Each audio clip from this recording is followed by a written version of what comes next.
Those of you who may know me may know that I like to be incredibly well prepared, and sooner rather than later. Just in case, things happen and then you don't have the time and you can't do it.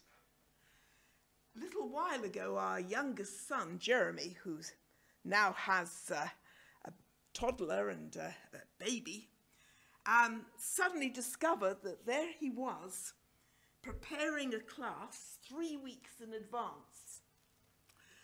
And he suddenly remembered my advice to him all those years ago, and how right it is to prepare in advance. Finally, he told me, "You're wise, Mummy. You were right." That made me feel very good. But today I'm being early even by my own standards, because preparing for the Parashat HaShavua class for West Central, my own synagogue, which we did on Wednesday night, I found a text that hopefully, and I don't guarantee it, of course, hopefully I'll remember to share it next Seder night. How's that for being in advance? Yes. You may remember on Seder night we drink 4 glasses of wine. The explanation that I had always heard was that this was to remind us of the 4 expressions of redemption in the book of Exodus, chapter 6. Or a more fanciful tradition, fun, that with each glass we toast one of the letters of God's 4-letter name, the Yod Hey Vov Hey name that we call Adonai. Yeah? That's what I thought. But last week when I was preparing, I discovered a much simpler explanation in the Jerusalem Talmud, where Rabbi Yehoshua ben Levi said, we drink the 4 cups corresponding to the mention of the butler in his dream of the cup of Pharaoh that he's going to lift. Now, we only heard it once because we started at verse 12.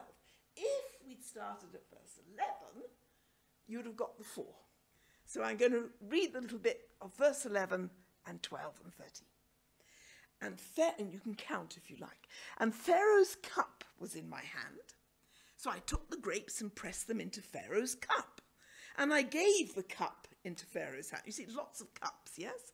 So it seems a bit much, really, doesn't it, all those cups, right? And Joseph said the interpretation, which we started this morning, and then he said, and you shall give Pharaoh's cup into his hand, just like you did before, right? Now, what was Rabbi Yehoshua ben Levi trying to teach here? He didn't say why it's a reminder of these 4 cups, so we have to make it up ourselves. I'll give you a moment to think about it while I carry on, and then I'll give you my answer, all right? And in Kiddush, you're welcome to share your answers with me, because I'd love to hear them. Because on to the present. And present is actually the really operative word. Because, of course, in both its meanings, yes? Because, of course, tomorrow is Hanukkah, tomorrow night. And, of course, I know the historical background to the festival.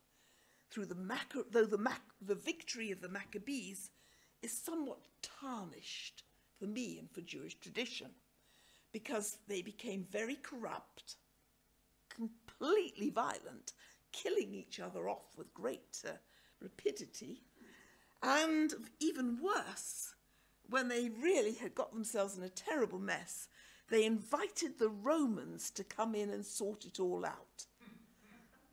And you can see how terrible that was, right? And the Romans, of course, may have come eventually, but it was the Maccabees who actually invited them in our history. And I'm also well versed in the official miracle story, that 1 vial of oil lasted for 8 days. But for me, the greatest message, maybe the miracle of Hanukkah, comes when, as dusk gets earlier and earlier, and the darkness of the world seems to engulf us, we light those little candles, and boy, how much darkness they dispel. Rabbi Hugo Gryn, with whom I've worked, many of you know, at West London for many years, used to tell the story of how, as a teenager, when he was in one of the camps, inappropriately called Lieberose, beautiful rose, his father saved some of their precious margarine ration so that he could ignite a Hanukkah light that night. And Hugo said how horrified he was. How could his father let those precious calories go to waste? But his father told him, we've seen how we can do without food for 3 weeks. We've done without water for 3 days. But we can't live 3 minutes without hope. Religion is not about denying reality. It's not about presenting a Pollyanna version of the world, where if you do right, everything will be good, there'll be no trouble, no dreadful circumstances around us. Rabbi Gryn's father didn't believe, I'm sure, that lighting a Hanukkah light would substantially change the horrors of the camp. And this Shabbat, in the synagogue, I've been asked to mention, of course, high cancer care, because we are so aware of the tragedy and trauma that cancer brings to so many.